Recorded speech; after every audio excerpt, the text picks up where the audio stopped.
Love जिहाद को लेकर हिंदू संगठनों ने रविवार की सुबह ठाणे के मीरा भाईंदर में आक्रोश रैली निकाली, जिसमें हजारों की संख्या में लोग शामिल हुए। संगठनों ने कहा कि लव जिहाद और धर्मांतरण विरोधी कानून बने और प्रदेश सहित पूरे देश में इसे लागू किया जाए। उधर विदेश में अच्छी नौकरी और सैलरी दिलाने के नाम पर महिलाओं से देह व्यापार कराने के आरोप में मुंबई की गुजरात पुलिस ने 2 एजेंटों को गिरफ्तार कर उनसे पूछताछ कर रही है। इन दोनों आरोपियों ने ओमान में नौकरी दिलाने का झूठा वादा कर महिलाओं को ओमान भेजा था। इधर मुंबई की कस्टम विभाग के अधिकारियों ने अदीस अबाबा से मुंबई एयरपोर्ट पहुंचे तस्करों को अवैध रूप से 3 किलो सोना रखने का आरोप में गिरफ्तार कर लिया। वहीं साकीनाका पुलिस ने सैकड़ों युवकों को मर्चेंट में नौकरी दिलाने के नाम पर दलालों द्वारा ठगे जाने के मामले का पर्दाफाश करते हुए 2 लोगों को गिरफ्तार कर लिया। लव जिहाद पर कानून बनाने को लेकर मुंबई से सटे ठाणे जिले के मीरा भाईंदर में रविवार को हिंदू संगठनों ने जन आक्रोश रैली निकाली। यहाँ पर बड़ी तादाद में लोग शामिल हुए। लोगों की मांग है कि लव जिहाद और धर्मांतरण विरोधी कानून को प्रदेश सहित पूरे देश में लागू किया जाए। मोर्चा रविवार की सुबह 9 बजे भाईंदरपुर के गोल्डन नेस्ट सर्कल मोर्चा से शुरू हुआ, जो मीरा रोड के एस के स्टोन मैदान पर समाप्त हुआ। इस रैली में हजारों की संख्या में हिंदू लोग शामिल हुए।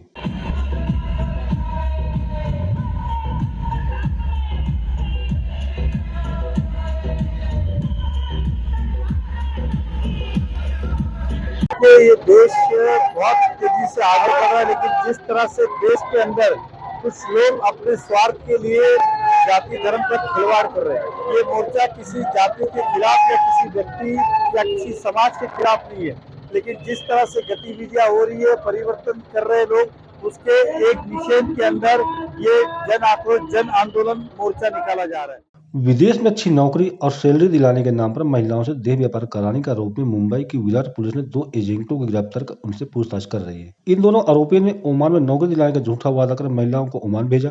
ओमान पहुंचने के कुछ दिन बाद तो ठीक रहा, लेकिन इसके बाद उनसे देह व्यापार करा जाने लगा। ठगी गई महिलाओं में किसी तरह एक महिला मुंबई पहुंची और आरोपियों के खिलाफ थाने में FIR दर्ज कराई। हालात ये है कि ऐसी कई महिलाएं हैं जो अपने देश भारत तो आना चाहती हैं, लेकिन कानूनी दांवपेच के कारण वो नहीं आ पा रही। अस्सलाम वालेकुम, मैं बम्बई की रहने वाली हूँ।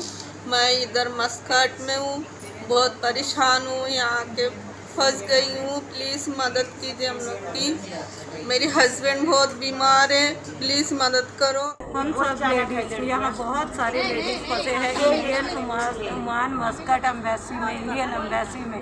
सर हम आपको ये बोल रहे हैं, ये रिक्वेस्ट कर रहे हैं, हम यहाँ बहुत दिन से 2-2, 3-3, 4-4, 5-5, 6-6 महीने से बैठे हैं। सर प्लीज़ हमारी हेल्प।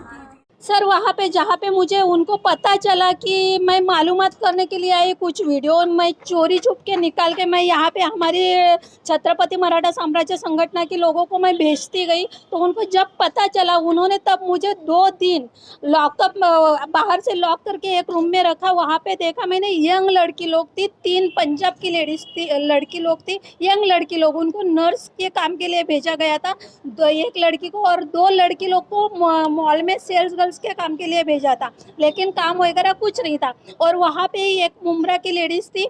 वो फिर हम लोगों ने 3-4 लेडीज मिलके दीवार में से एसी निकाला।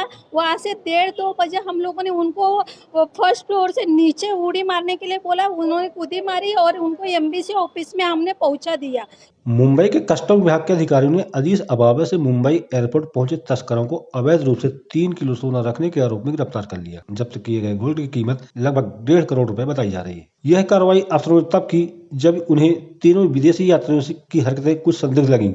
जब उनकी तलाशी ली गई तो पूरा मामला उजागर हुआ। अफसर उस समय हैरान रह गए जब आरोपियों ने सोने को छुपाने के लिए अंडरवियर और जूतों की सील का सहारा लिया है। फिलहाल तस्करों को हिरासत में लेकर उनसे सोना जब्त कर पूछताछ की जा रही है। महाराष्ट्र में इन दिनों सदानंद कदम पर की गई कार्रवाई को लेकर भाजपा और शिवसेना आमने सामने है। भाजपा नेता और विधायक प्रवीण दरेकर ने कहा कि कार्रवाई बदले की भावना से नहीं, बल्कि सरकार अपराधियों पर शिकंजा कस रही है। अपराधी कोई भी हो और किसी भी पार्टी को हो, उस पर कार्रवाई की जाएगी। ईडी एक स्वतंत्र संस्था है, उसने जो भी कार्रवाई की वो सही है, उसे यह कार्रवाई पहले ही कर लेनी थी। उन्होंने कहा कि विपक्ष का काम है सत्ता पक्ष पर आरोप लगाना, और वह लगा रही है। मुझे लगता है कार्रवाई से लोगों का ध्यान भटकाने के लिए इसी तरह की बयानबाजी, इसी तरह की शंका आशंका खड़ी करने का प्लान ये सब नेताओं का है। अभी जो कार्रवाई है वो कानूनन हो रहा है, और मालूमात करने के लिए RTI एक्ट है, जो RTI एक्ट से कोई मालूमात कर लेता है, और मालूम तो कानूनन हो सकता है। ऐसा कौन सी भी अथॉरिटी जो गोपनीय डॉक्यूमेंट्स वो नहीं देती है। अगर देती होगी तो अभी मांग की है, वो संबंधित उसके ऊपर जो अथॉरिटी है वो कार्रवाई करेगी। मुंबई सहित देश भर में बेरोजगार युवकों की संख्या में वृद्धि हो रही है। कई युवा नौकरी पाने के लिए पैसे भी देने को तैयार है, तो वहीं कुछ अपराधी इसका फायदा उठाकर उन्हें धोखा दे रहे हैं। कुछ इसी तरह के एक मामले में साकिना का पुलिस ने सैकड़ों युवकों को मर्चेंट में नौकरी दिलाने के नाम पर दलालों द्वारा ठगे जाने के मामला का पर्दाफाश किया है। पुलिस ने 3 सराय संचालकों को गिरफ्तार कर उनसे 64 से अधिक पासपोर्ट और सीडीसी बरामद किए। साकिना का पुलिस स्टेशन का हद्दी में 2 जगह पे ऐसा फेक ऑफिसेस ओपन किया है। फेक ऑफिसेस ओपन करके जो मर्चेंट नेवी में जॉब के लिए ढूंढ रहे ऐसा बच्चों को चीटिंग किया है। इस बच्चों के पास टोटल 35 बच्चों के पास से 43 लाख रुपए का उसने चीटिंग किया है। साथ साथ में उसका ओरिजिनल पासपोर्ट और सीडीसी डॉक्यूमेंट भी उसके पास से लिया गए थे।